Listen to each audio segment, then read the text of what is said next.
estamos de volta ao Buzz Factor, onde hoje falamos sobre marcas centenárias. José Vieira, na VR, quais foram os momentos mais decisivos para a história da marca? Aqueles obstáculos que tiveram que ultrapassar e em que pode dizer que a marca pode ter estado em causa?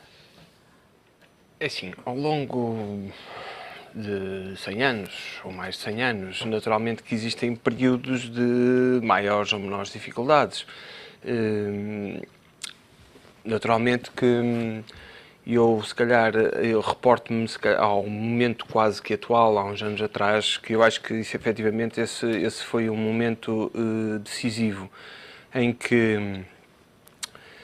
Imaginemos, há um bocado, o Miguel estava a falar da questão da unidade familiar. A unidade familiar numa empresa às vezes é muito difícil de manter, porque podem existir interesses diferentes, visões diferentes do negócio. Agora, que eu não tenho dúvida que cada um no seu tempo cumpriu com a sua função, eu não tenho. Ou seja, porque caso contrário as coisas não teriam chegado até aos dias de hoje. Ou seja, se chegaram aos dias de hoje é porque houve muita gente a trabalhar antes. Mas eu acho que a questão mais complexa que se colocou agora no curto prazo e que efetivamente poderia ter ditado o fim da empresa, tem a ver com as questões mesmo da inovação. E isto porquê? Porque nós fazemos um produto muito tradicional, ou fazíamos um produto muito tradicional, muito vocacionado para a parte escolar, que sofreu uma pressão terrível, lá está, tanto com a entrada das grandes multinacionais no país, como depois com a entrada de produtos provenientes de países de mão de obra barata. E a questão que se colocava era esta: como é que se mantém uma infraestrutura industrial a trabalhar, ou seja, ganhando dinheiro, porque para se trabalhar é preciso ganhar-se dinheiro, com todas estas limitações, máquinas antigas, ou seja, equipamento desatualizado, e o momento foi mesmo este, ou seja, das duas uma, ou nós criávamos um portfólio de produtos que fosse completamente diferenciado, completamente inovador e arrancávamos para os mercados externos, ou então, efetivamente, a empresa teria que ter sido encerrada, porque abrir buracos negros não convém em negócios, porque isso traz consequências catastróficas para quem lá trabalha.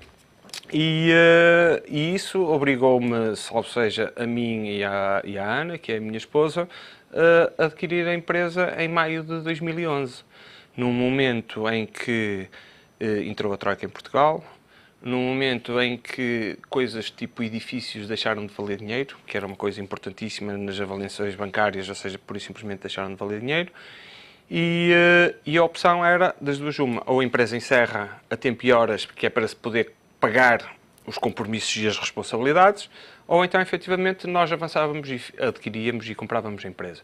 Eu acho que esse foi um momento, efetivamente, muito, muito, muito, muito complexo, porque o encerramento foi uma coisa que esteve mesmo em cima da mesa e que, felizmente, ao fim de 3 anos, 3, 4 anos, ou seja, nós estamos quase em maio de 2015, nós conseguimos, pura e simplesmente, levar a empresa para outro tipo de patamar. Nós, por exemplo, neste momento temos distribuição nos Estados Unidos, no Chile, na Austrália, na Coreia, na Dinamarca, Noruega, Inglaterra, França, Itália. Ou seja, baseado única e exclusivamente naquilo que são os produtos desenvolvidos pela empresa. E acontece uma coisa muito interessante, que é esta, que é: se a Alemanha nos compra um determinado tipo de produto que é técnico, ou seja, que é vocacionado, por exemplo, para artes, o que é certo é que eles rapidamente descobrem que nós temos um lapinhos da tabuada com um design muito engraçado e que também o querem. Ou seja, e aquilo que serviu para internacionalizar a empresa com um produto absolutamente diferenciado, depois, quando chega depois ao consumidor e ele procura saber mais e encontra a história, não é? Que encontra o design genuíno português, porque nós estivemos encerrados ao exterior durante décadas, o que significa que muito daquilo que foi produzido em embalagens, etc., etc., a parte gráfica, ela é autêntica e genuinamente portuguesa, ou seja, eles querem essas coisas também. o que significa que foi um momento muito feliz, no sentido em que foi possível preservar todo um património industrial e, ao mesmo tempo, desenvolver coisas absolutamente espantosas, porque há uma questão que é esta, por exemplo, dava a falar das questões da inovação. A nossa inovação é extremamente informal. Ou seja, nós não temos laboratórios, nós não temos focos grupos, nós não temos nada dessas coisas. Aquilo que nós temos é uma rede de contactos e de amigos que permanentemente intervêm diretamente na fábrica. Ou seja, nós temos ateliês de artistas, ou seja, que são ateliês gratuitos, onde as pessoas entram, saem, fazem o que lhes apetece. Recebemos imensas pessoas dentro dos projetos de turismo industrial, ou seja, gente que não tem nada a ver com o negócio e que, quando vai à fábrica, se entusiasma e efetivamente começa a colaborar. Ou seja, esta questão das marcas, hoje em dia, eu acho que mais importante que, se calhar, de que ter um mega orçamento para fazer publicidade, é nós termos a possibilidade de fazer com que as pessoas se apropriem da marca como sendo sua. Ou seja, e esta coisa de nós abrirmos as portas, de nós trabalharmos sem estarmos focados única e exclusivamente no resultado, no lucro, no dinheiro, faz com que, hoje em dia, exista muita gente fora da empresa a lutar por nós, a lutar ao nosso lado, ou seja, no desenvolvimento de uma série de projetos, ideias e coisas desse género. Miguel, foi assim também com a Ramires, também é uma empresa de que os portugueses se apropriaram de certa forma. Perguntava-lhe, fazia-lhe a mesma pergunta: quais foram os momentos decisivos na história da empresa e como é que os ultrapassaram? De alguma forma, aquilo que eu referi há pouco, daquele caminho até, digamos, até 1950, já espalha um pouco de momentos críticos da empresa.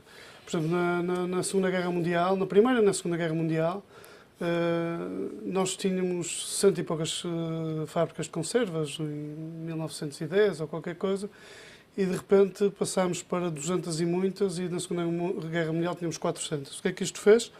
Fez com que se baixassem preços, concorrência desmedida para vender o que quer que seja, investimentos dessas fábricas de aumento das capacidades produtivas para vender cada vez mais, e a Ramires, nessa altura, olhou em sua volta e pensou: isto é apenas um momento. Portanto, os investimentos foram comedidos, foram mais na qualidade do que na quantidade, sempre.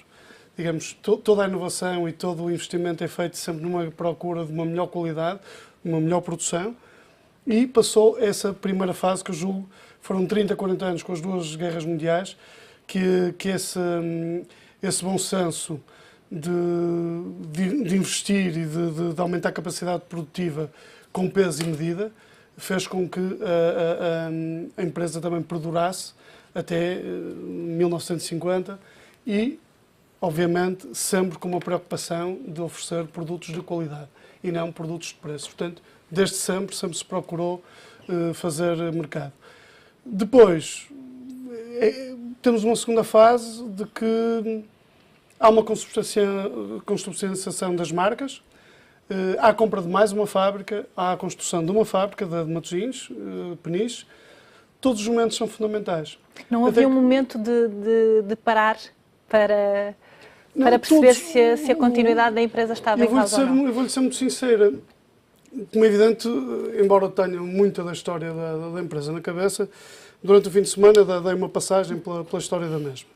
E a verdade é que todos os momentos tiveram, todas as épocas, todos os líderes tiveram momentos críticos, em que todos eles podiam ditar o fecho ou o sucesso. Não é? Quer dizer, se Sebastião não tivesse optado imediatamente pelo processo de esterilização, se não tivesse sido bastante tenaz, a empresa não tinha desenvolvido logo inicialmente. Se Manuel Garcia Ramires não tivesse comprado um barco atoneiro, não tivesse rumado a norte inicialmente, se não tivesse começado cada vez mais a ter uma preocupação com o controle de qualidade, se tivesse feito investimentos avultados, indo atrás de tudo o que decorria à sua volta, porque, como lhe digo, eram 130 ou 180 fábricas, passaram para 400, todas elas aumentaram a capacidade de produção de uma maneira brutal, e a Ramires manteve praticamente a sua capacidade de produção, apostando sempre na qualidade, aumentou com certeza alguma coisa para satisfazer a procura fruto das duas grandes guerras, mas sempre focado na qualidade. E posteriormente vem uma aposta em consubstanciar isto tudo, em consubstanciar as marcas, em consubstanciar a qualidade, o controle de qualidade, sempre na procura de novas tecnologias, até que chegamos aos dias de hoje com o Sr. Ramires, que, por exemplo, tem a ideia, quanto a mim, brilhante, de, no tempo do antigo regime, era proibido as fábricas de conservas terem frio. O Sr. Ramires conseguiu dar a volta à questão e passou a ter frio nas suas unidades fabris. O que é que isto permitiu? Como é evidente, a atividade era sazonal, pescava-se e congelava-se, o que nos permitia ir ter matéria-prima sempre para trabalhar e, ao mesmo tempo, prolongar a nossa atividade. Ora bem, depois do 25 de Abril, as fábricas foram obrigadas a trabalhar 11 meses. Se nós, que éramos a única empresa no país na altura com capacidade de armazenamento a frio, não teríamos sobrevivido. Porquê? Porque não havia peixe para trabalhar 11 meses. Portanto, era muito complicado trabalhar 11 meses com qualidade. Porque normalmente a atividade durava de janeiro a junho, julho e parava por aí. Depois veio uma aposta cada vez maior, mais uma vez no controle de qualidade. Fomos a primeira empresa portuguesa a ter controle de qualidade interno, porque as empresas normalmente tinham alguns procedimentos de controle de qualidade, mas tudo o resto era feito de forma externa. Depois, um conjunto de apostas em novos processos produtivos, em tentar que o produto fosse cada vez de melhor qualidade e, posteriormente, a aposta na diversificação da gama, que tem que ver com uma paragem nos anos 50 da produção de atum, que revela o caráter de Emílio Ramires. A empresa produzia atum pescado no Algarve, hoje em dia o bluefin, considerado o melhor atum do mundo, não é? Na altura, não sabendo bem porquê, porque não havia estudo sobre a migração do atum, o atum foi desaparecendo. Portanto, no final dos anos 60 foi a última pesca do atum, portanto, mas ele já vinha a diminuir gradualmente desde os anos 50. E o Sr. Emílio Ramires tomou a decisão que o que exportava e o que dava aos seus clientes era o chamado atum de direito, bluefin, e, como tal, não ia enganar os seus clientes e nem desiludi-los e, portanto, deixou de produzir atum. E a empresa teve 8 anos sem produzir atum.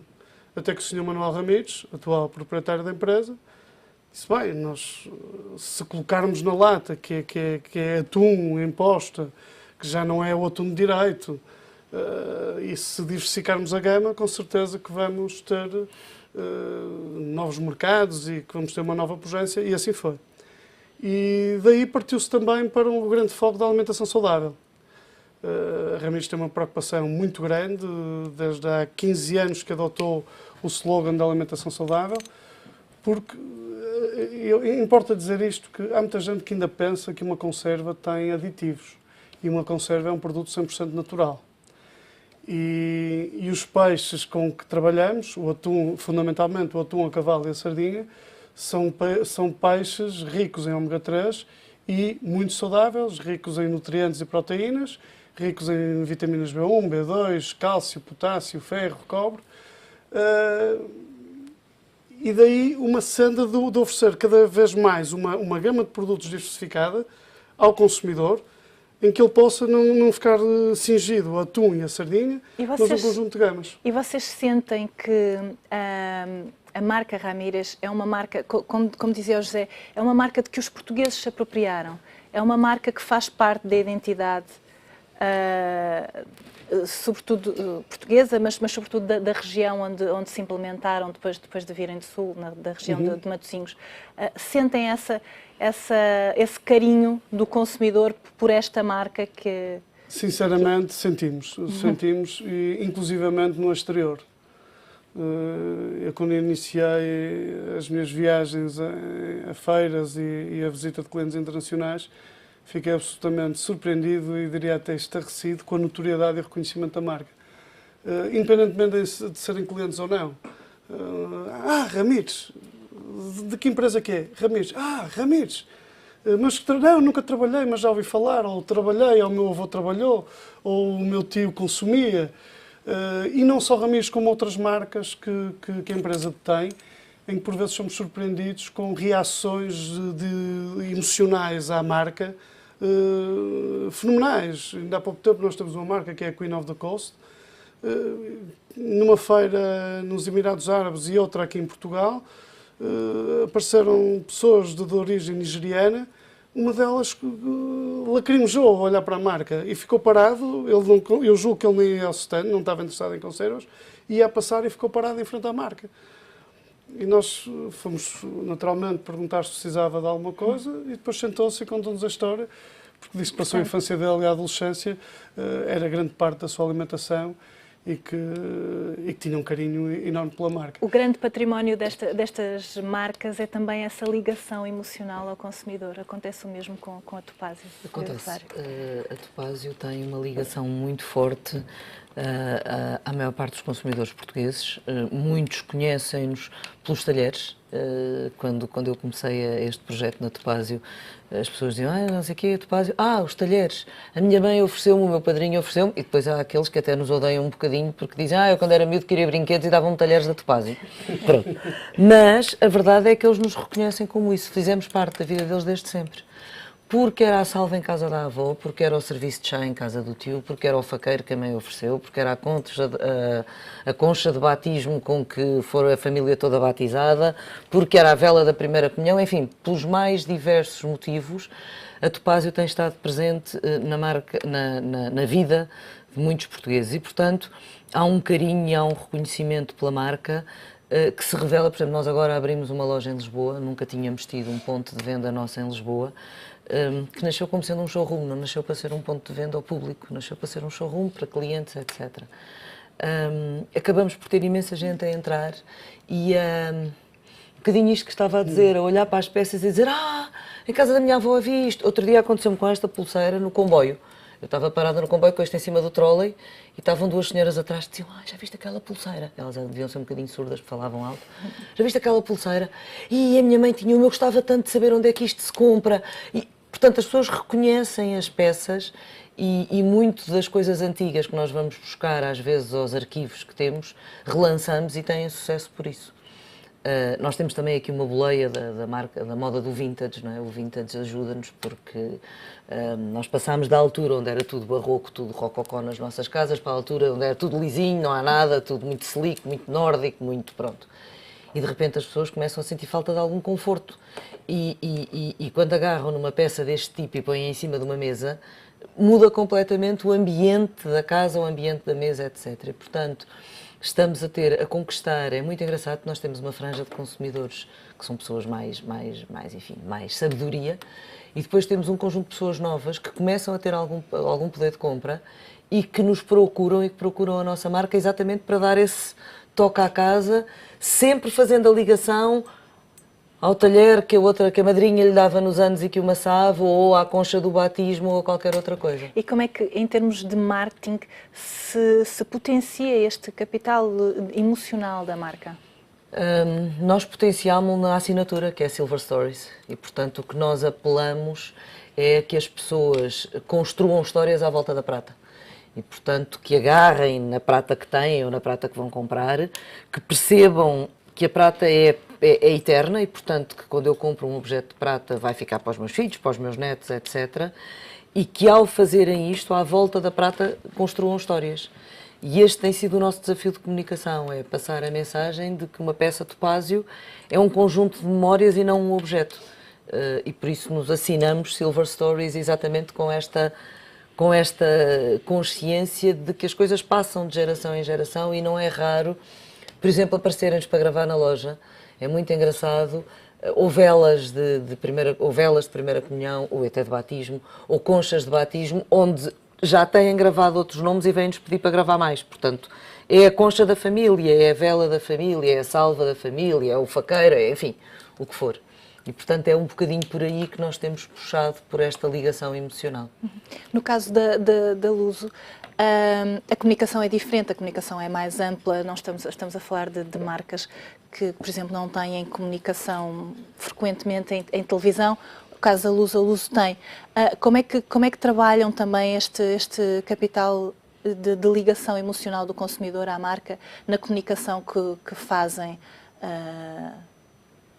Não, nós, de facto, a Luz também, como estava já a falar as gerações, é verdade, a Luz já acompanha as gerações portuguesas. Aliás, a Luz faz este ano 163 anos, portanto, como pode calcular, toda a gente conhece. Nós, de facto, quando vamos ver os índices de notoriedade, não há problema nenhum, está tudo fantástico, ótimo, boa, toda a gente reconhece.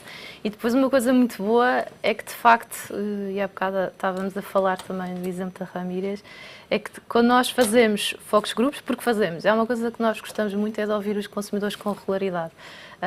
Nós não, se calhar não é na loja, não é? Mas chamamos os consumidores, reunimos e gostamos de os ouvir, porque é através deles que nós temos ideias de inovações, novos produtos para lançar.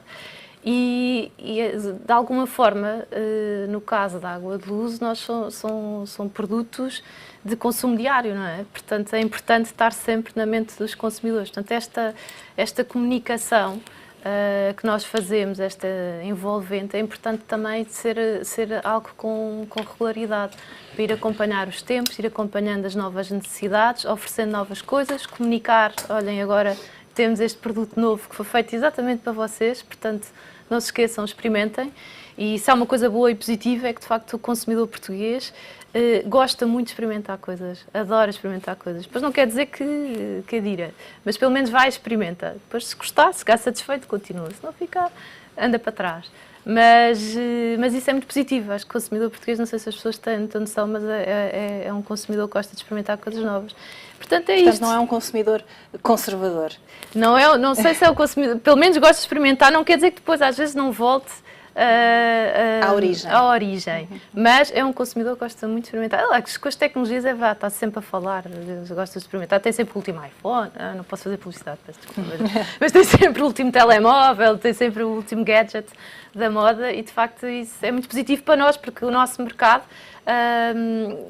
FMCG, é assim, nós vivemos no dia a dia, nós todos os anos temos que lançar produtos novos, nós nunca queremos estar parados. Aliás, para nós, parar é morrer, portanto Aliás, não faz sentido. Para todas estas marcas, parar seria morrer. Claro. Não o fizeram e, portanto, tornaram-se centenárias. Terminamos aqui mais um Buzz Factor. Hoje falámos de marcas centenárias. Voltamos daqui a 15 dias. Até lá.